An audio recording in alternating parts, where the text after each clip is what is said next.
संघ है। लेकिन लोग आज इन कार्यकर्ताओं को भी अपशब्दों का प्रयोग करते हैं। कौन है वो लोग जो इनको अपशब्दों का प्रयोग करते हैं? वो लोग हैं अधर्मी हैं, जो देश में नहीं चाहते कि राष्ट्र और देश बचे और धर्म बचे।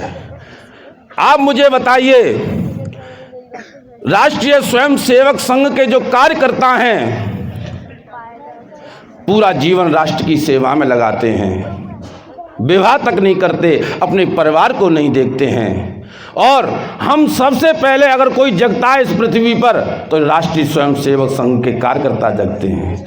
न इनको अपने भोजन की चिंता होती है, न अपने वस्त्र की चिंता होती है, कहाँ भोजन होगा, कहाँ जलपान होगा, इन्हें स्वयं नहीं पता होता और सुबह से उठते ही राष्ट्र की सेवा में लग जाते हैं। सज्जनों, ये राष्ट्र की सेवा भगवान की सेवा है। क्यों कि राष्ट्र सेवा का भारत माता, और भारत माता ही हमारी सुरक्षित नहीं रहेंगी तो आज हमारा जो जीवन यापन होता है ये किसकी कृपा से होता है? ये भारत माता की कृपा से होता है। इसलिए सज्जनों, जब नारद जी महाराज से जब उन्होंने कहा चारों ऋषियों ने कि आपका मुख इतना उदास क्यों है, संत का मुख उदास नहीं होना चाहिए, संत का चेहरा तो हमेशा प्रसन्न मुद्रा से भरा हुआ होना चाहिए, क्योंकि उसे संसार और गृहस्थ का जीवन तो उसे नहीं जीना है।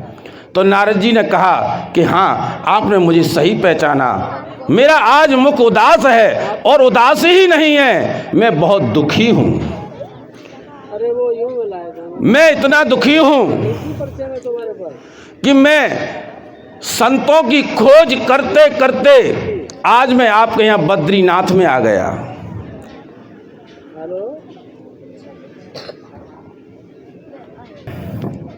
आपसे मेरा मिलन हुआ है। और सज्जनों, अब नारद जी अपने दुख का कारण बता रहे हैं उन चारों ऋषियों को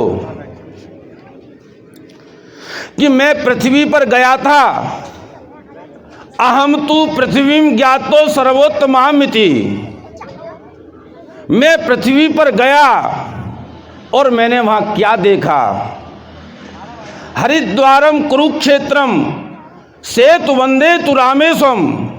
मैं हरिद्वार भी गया, मैं काशी भी गया, मैं रामेश्वर भी गया, मन संतोष कारकम।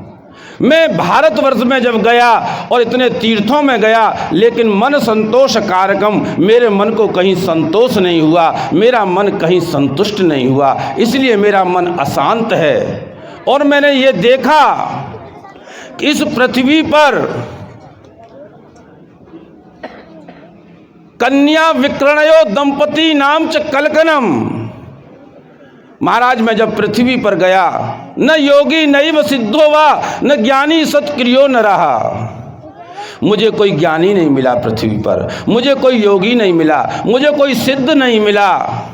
और तो और कन्या विक्रय दंपति नाम च कलकनम। इस कलयुग में लोग कन्याओं का क्रय और विक्रय करते हैं, कन्याओं को बेचते हैं और खरीदते हैं। जिस कन्या को हमारे यहाँ या देवी सर्वभूतेषु लक्ष्मी रूपेण संस्थिता नमस्तस्यै नमस्तस्यै नमस्तस्यै नमो नमः। यत् नार्यन्तु पूजन्ते रमन्ते तत्र देवता। जिस घर में नारी का आदर होता है, जिस घर में नारी का सम्मान होता है, उसमें देवता लोग रमण करते हैं, उसमें आनंद की प्राप्ति होती है।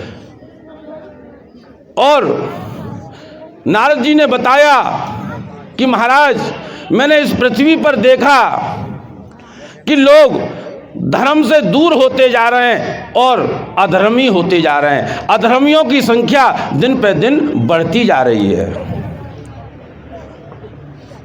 सज्जनों, उन्होंने अनेक चीज बताई इस पृथ्वी की, और आज वही इस पृथ्वी पर हो रहा है। इसलिए सज्जनों, हमें बहुत सावधान रहने की आवश्यकता है, क्योंकि आज हमारी मान मर्यादाओं पर कुठारघात करने को लोग आतुर हैं, और वो नहीं चाहते कि ये धर्म जीवित रहे, धर्म बचा रहे। और जब धर्म नहीं रहेगा सज्जनों, ये धर्म क्या है? देखो, आज तुम्हारा पुत्र तुम्हें माँ को माँ मानता है, ये धर्म है। आज पुत्र पिता को पिता मानता है, ये धर्म है। भाई भाई को बड़े पिता के स्वरूप में देखता है, ये धर्म है। लेकिन ये जब धर्म नहीं रहेगा तो आप कल्पना कीजिए, न कोई किसी का यहाँ माँ का सम्मान होगा, न किसी को कोई भाई भाई का सम्मान करेगा, न कोई किसी का आदर करेगा। और जैसे ये अधर्मी रहते हैं, इनके यहाँ कोई मर्यादा नहीं है, इसी प्रकार से आज हमारे सनातन धर्म की मर्यादाओं से ये लोग परेशान हैं कि ये इतना सुंदर जीवन कैसे जीते हैं, इन पर भगवान की इतनी बड़ी कृपा कैसे है। इसलिए सज्जनों, ये अधर्मी रोज़ हमारे देश के खिलाफ एक नया षड्यंत्र रचते हैं और नई नई प्रक्रिया अपनाते हैं हमारे इस धर्म को नष्ट करने के लिए। करते हैं कि नहीं, जिस देवता के नाम की आहुति दोगे उसी देवता तक पहुंच जाती है। इसलिए सज्जनों, ऐसे त्यागी और तपस्वी संत को जो अपने लिए नहीं औरों के लिए जो जीता है, ऐसे व्यक्ति का हमें मिलकर के साथ देना चाहिए।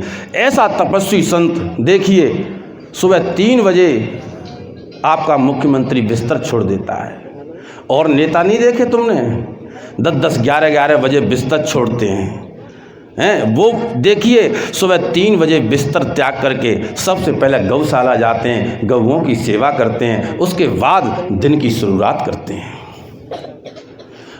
आपने भी, आप टीवी देखते होंगे, कोरोना काल की घटना याद होगी आपको। अरे धर्म को बचाएगा, हम सब उसके साथ खड़े होंगे,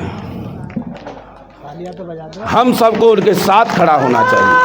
माता की जय।